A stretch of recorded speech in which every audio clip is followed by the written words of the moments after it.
नमस्कार साथियों, आज हम लोग चर्चा करेंगे माननीय प्रधानमंत्री जी की बात पर। उन्होंने हम लोगों को एक नारा दिया था, सबका साथ, सबका विश्वास, सबका विकास और सबका प्रयास। इस नारे के तहत उन्होंने देश में प्रधानमंत्री पद की शपथ ली। लोगों ने उनको एक्सेप्ट किया और वो देश के प्रधानमंत्री बने। आज हम लोग अगर प्रधानमंत्री जी ने जो मैनिफेस्टो तैयार करवाया था, लोगों ने उन पे विश्वास जताया और वो देश के प्रधानमंत्री बने, जिस पे उन्होंने लोगों को कहा था कि 2 करोड़ लोगों को रोज़गार देंगे, हर हाथ को वो काम देंगे, सभी को सुरक्षा देंगे, बुनियादी ज़रूरतों की चीज़ें सस्ती रहेंगी। ये सारी चीज़ें उन्होंने तैयार की और उस पर उन्होंने काम किया। स्थिति ये समझ में आ रही है आज के समय में कि प्रधानमंत्री जी ने जो गाइडलाइन तैयार किया था देश की जनता की सेवा करने का, उस गाइडलाइन पे काम नहीं हुआ। कहीं न कहीं प्रधानमंत्री की बात या तो उनके संगठन के लोग नहीं मानते या उनके मंत्रीगण उनकी बात को फॉलो नहीं करते। कहीं न कहीं कोई लोचा है ज़रूर, इसको हमें आपको समझना होगा। जब 2 करोड़ लोगों को रोज़गार देने का उन्होंने वादा किया था, आखिर में जब सेकेंड टर्म में जब वो प्रधानमंत्री बने तो उसको 10 लाख पे करना पड़ा। तो मजबूरी यही हो सकती है कि उनके जो मंत्रिमंडल के लोग हैं उनका सपोर्ट नहीं करते। उनका विज़न तो साफ है, वो बहुत बढ़िया काम करना चाहते हैं, लोगों की, जनता की सेवा करना चाहते हैं, लेकिन उनके मंत्री लोग शायद वो कहीं ना कहीं उनका बात को फॉलो नहीं कर रहे हैं। इसी वजह से उनको अपना रोल बैक करना पड़ा, अपनी बात को वापस लेना पड़ा। इसी तरीके से असेंशियल कमोडिटी जो प्रोडक्ट्स आते हैं, जो कि लोगों की बुनियादी ज़रूरतों की चीज़ें हैं, उसको उससे हटा दिया गया कोरोना काल के बाद। स्थिति ये है कि आज चाहे सब्जी हो, दालें हो, तेल हो, जितने भी खाद्य पदार्थ हैं, आटा हो, गेहूं हो, चावल हो, प्याज हो, टमाटर हो, अदरक हो, इन सब के दाम आसमान दिन ब दिन छूते जा रहे हैं। कभी कम होता है, कभी आसमान छूने लगता है। तो प्रधानमंत्री का तो विजन बिल्कुल साफ था, लेकिन उनके सहयोगी लोग जो उनके साथ कंधे से कंधा मिला के चलते हैं, वो उनका सहयोग नहीं करते। आप लोगों ने देखा होगा, जब प्रधानमंत्री जी ने शपथ ली थी तो उन्होंने पहले भाषण में बोला था, अल्पसंख्यक समाज को वोट बैंक का तुष्टीकरण का हिस्सा नहीं बनने देंगे, उन्हें मजबूत किया जाएगा और मुख्य धारा में जोड़ करके उन देश को आगे बढ़ाने का काम किया जाएगा। उसके बाद से ही आपने देखा कि देश के अंदर अल्पसंख्यक समाज के ऊपर हमला शुरू हो गया। कहीं मॉब लिंचिंग, कहीं नमाज पढ़ने के नाम पे उनका उत्पीड़न, कहीं पे साधु संत समाज द्वारा, तथाकथित कह सकते हैं क्योंकि वो साधु संत नहीं हो सकते, जिनके द्वारा मुस्लिम समाज या कह लें अल्पसंख्यक समाज के लोगों को मारने काटने की, हथियार रखने की, लोगों को सलाह देने, जगह जगह सभा करने का मामला सामने आया। एक सांसद तो लोगों को चाकू तेज करने का तरीका बता रहे थे, ये भी आप लोगों ने देखा होगा। उसके बाद धार्मिक स्थलों पर भगवा झंडा फहराने का मामला सामने आया।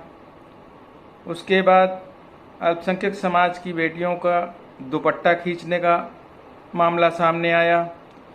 तो ये सब चीज़ें आपको क्या बताती हैं?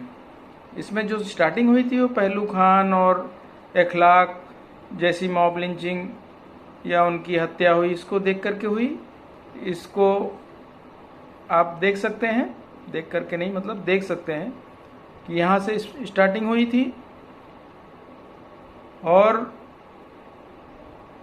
प्रधानमंत्री जी का तो विजन साफ है कि वो सबका साथ चाहते हैं, सबका विकास चाहते हैं, सबका विश्वास चाहते हैं और सबके प्रयास से चाहते हैं। लेकिन उनके सहयोगी उनका सहयोग नहीं कर रहे हैं, ये बड़ी बात है। तो क्या वो लोग प्रधानमंत्री जी के बातों को निराधार ठहरा रहे हैं? देश के अंदर धार्मिक स्थलों पर जिस तरीके से हमले, धार्मिक स्थलों पर जिस तरीके से झंडे लहराने, अगर ये लगता है कि हिंदू समाज के चंद लोगों को की आस्था इससे बनती है, तैयार होती है, डेवलप होती है और उनके दिलों को सुकून मिलता है, तो हमें लगता है यही सोच के शायद अल्पसंख्यक समाज के लोगों ने उनका विरोध प्रदर्शन तो किया, लेकिन उनकी तरह की हरकतों को करने पे आमादा नहीं हुए। तो उन्होंने तो प्रधानमंत्री जी की बात को माना, लेकिन उनके जो साथ के लोग हैं, जो उनके संगठन के लोग हैं, जो उनके आनुवंशिक संगठन के लोग हैं, उन लोगों ने उनकी बात को पूरी तरह से नकार दिया। देश के अंदर भले ही अल्पसंख्यक समाज के ऊपर हमले होते आ रहे हों, अल्पसंख्यक समाज ने उसको सहने का काम किया इतने दिनों से, लेकिन विदेश में जाके तो प्रधानमंत्री जी हमारे मस्जिदों में जाते हैं, उस समाज के लोगों से मिलते हैं, हंसते हैं, बात करते हैं। अब देश के समाज से मिलने के लिए समय नहीं मिल पाता, तो इसमें नाराज होने की कोई ऐसी बात ही नहीं है। भाई वो प्रधानमंत्री हैं, समय नहीं हो पाता, बाहर जाते हैं तो वहाँ पे अपना समय निकाल के मिल लेते हैं, वही एक। अब इस बात को आप व्यंग ना समझें, और अगर समझने वाले समझते हैं तो जो व्यंग हो उसको व्यंग समझें, जो हकीकत है उसको हकीकत समझ के लें और समाज को अवेयर करने का काम करें। आपने ये भी देखा, लाल किले के प्राचीर पे खड़े होकर प्रधानमंत्री जी ने महिलाओं के सम्मान की, उनके सशक्तिकरण करने की का भाषण दिया था और हम लोगों ने सुना था, उनको सराहा था और इनकी इन बातों पर बहुत गर्व महसूस किया था कि हाँ, ये हमारे प्रधानमंत्री जी हैं जिन्होंने ऐसी बात हम लोगों के बीच में रखी है, ये होना ही चाहिए। लेकिन आपने देखा कि उन्हीं के गृह जनपद की सरकार भारतीय जनता पार्टी की ही सरकार है और उन्होंने उसी दिन बिल्किस बानो के साथ बलात्कार करने वाले लोग और बाकी लोगों की हत्या करने वाले, जो उनके परिवार के लोगों की हत्या हुई थी, जिन लोगों ने किया था, सजा याफ्ता लोगों को छोड़ने का काम किया था, माफी देने का काम किया था। तो ये सारी चीजें ये समझ में आती हैं कि प्रधानमंत्री का विजन तो बिल्कुल साफ है, लेकिन उनके साथ वाले लोग, उनके संगठन के लोग, उनकी पार्टी के लोग, उनके आनुवंशिक संगठन के लोग, वो लोग उनकी बातों को मानते नहीं हैं, ऐसा हमें लगता है। अब ये आप व्यंग में ले रहे हैं कि सच्चाई में ले रहे हैं पता नहीं मुझे, लेकिन मुझे जो लग रहा है वो मैं आपको बता रहा हूँ और इसको समझने की कोशिश करिए, आगे बढ़ाने की कोशिश कीजिए, क्योंकि प्रधानमंत्री जी का विजन बिल्कुल साफ है। वो कतई नहीं चाहते कि देश का कोई भी समाज का व्यक्ति के साथ अन्याय हो और उन्होंने हमेशा ऐसे लोगों के खिलाफ कड़ा कदम उठाया है। जैसे हमारे एक सांसद थे, हैं अभी भी हैं सांसद, उन्होंने महात्मा गांधी जी के ऊपर टिप्पणी की थी और हमारे प्रधानमंत्री जी ने उनको दिल से आज तक माफ नहीं किया। तो ये सब चीजें दिखाती हैं, ये सब चीजें बताती हैं कि हाँ, हमारे प्रधानमंत्री जी बहुत ही संवेदनशील हैं इन सब चीजों को लेकर के और हम लोगों को उनकी सराहना करनी चाहिए, उनके बारे में सोचना चाहिए कि वाकई देश में प्रधानमंत्री हैं जो इन सब चीजों के बारे में सोचते हैं। आज युवा देश का बेरोजगार घूम रहा है, ऐसा लोग कहते हैं, लेकिन प्रधानमंत्री जी ने उनके लिए स्किल इंडिया, कौन कौन से इंडिया का नारा दिया था, अभी तो मुझे याद भी नहीं है, इतने ढेर सारे नारे, जिसमें अभी एक चीज प्रकाश में आई है, जो अप्रेंटिस रेलवे अप्रेंटिस की मैं बात कर रहा हूँ। रेलवे अप्रेंटिस में जिन बच्चों ने अपना समय दे करके वो कोर्स किया और अप्रेंटिसशिप कंप्लीट की, जिसका प्रावधान ये होता था कि उनको डायरेक्ट भर्ती ले लिया जाता था उनके योग्यता के अनुसार। देश भर में करीब 70 से 80 हज़ार ऐसे बच्चे हैं जो आंदोलनरत हैं, जो विरोध प्रदर्शन कर रहे हैं, जो तरह तरह के प्लेटफॉर्म के माध्यम से लोगों तक बातों को पहुंचाने का, अपनी बातों को पहुंचाने का काम कर रहे हैं।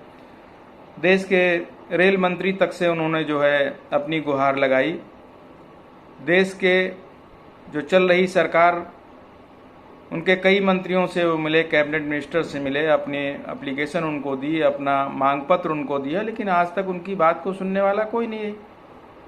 लेकिन प्रधानमंत्री जी का विजन बिल्कुल साफ है। वो चाहते हैं कि हर युवा को रोजगार मिले, लेकिन उनके मंत्रिमंडल के लोग या फिर उनके साथ के लोग या उनकी बात को मानने वाले लोग उनकी बात को नहीं मान रहे हैं। प्रधानमंत्री के पास समय थोड़ा कम होता है, इस बात को समझना चाहिए।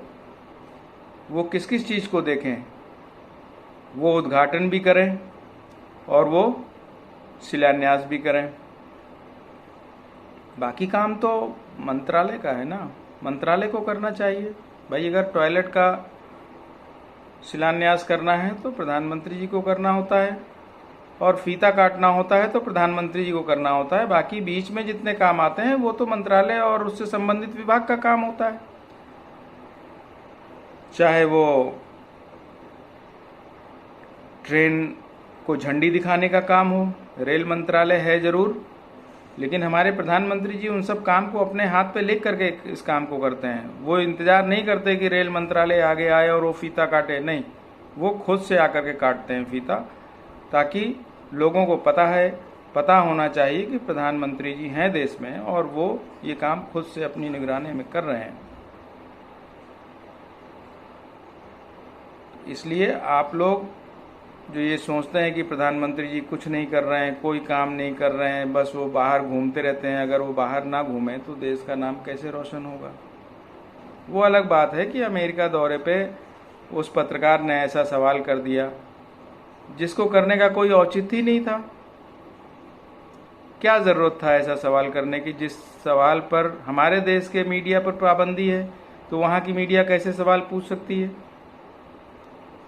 पूरे दौरे के टाइम पर किसी मीडिया में देश की किसी समस्या पे कोई बातचीत हुई क्या? मणिपुर जल रहा है, उस पर किसी मीडिया ने अपनी चर्चा की? इस पे समय नहीं है उनके पास, क्योंकि हमारे प्रधानमंत्री जी बाहर दौरे पे थे, और दौरे पे जब जाते हैं तो देश का मान सम्मान वहां जुड़ा होता है। तो पहली प्राथमिकता वो है। अब आप देख लीजिए, प्रधानमंत्री जी आते ही तुरंत काम पे लगे। उन्होंने तुरंत बूथ को मजबूत करने का आदेश दिया। क्यों? कि जब वो सरकार में रहेंगे तभी तो देश की जनता के लिए काम करेंगे। जब सरकार में ही नहीं रहेंगे तो देश की जनता के लिए कैसे काम होगा? बाकी मणिपुर पिछले 50-55 दिनों से जल रहा है, वहाँ जो भी हादसे हो रहे हैं, जो कुछ भी हो रहा है, उस पर सर्वदलीय बैठक हो गई। एक काम जो होना था वो हो गया। गृह मंत्री जी ने उस पर अपनी चर्चा कर ली और उस पर अपना कदम उठाएंगे। प्रधानमंत्री जी बाकी चीज़ों पे अपने काम को अंजाम देते हैं और लोग पीछे पड़ जाते हैं कि प्रधानमंत्री जी कुछ नहीं कर रहे हैं। ऐसा नहीं है साथियों, प्रधानमंत्री जी बहुत ही सेंसिटिव हैं। अब आप लोगों को एक केस और भी याद होगा, हम आपको याद दिलाते चलें।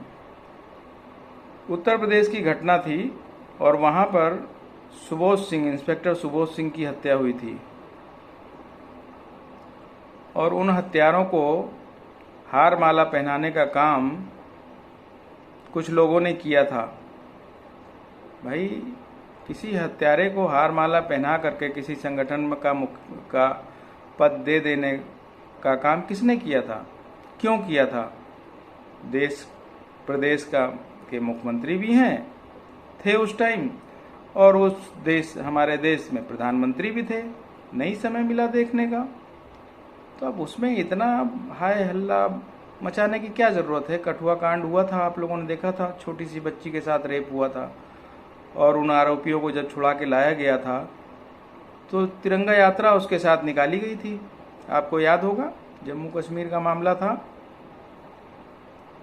तो ये सारी चीज़ें वहाँ की जो शासन प्रशासन होता है उनको देखने की ज़रूरत होती है। प्रधानमंत्री जी इन सब पे कब तक नज़र रखेंगे आप बताइए। और ये व्यंग नहीं है, और जिनको लगता है कि व्यंग है तो वो व्यंग की तरह समझें, जिनको लगे हकीकत है वो हकीकत की तरह समझें।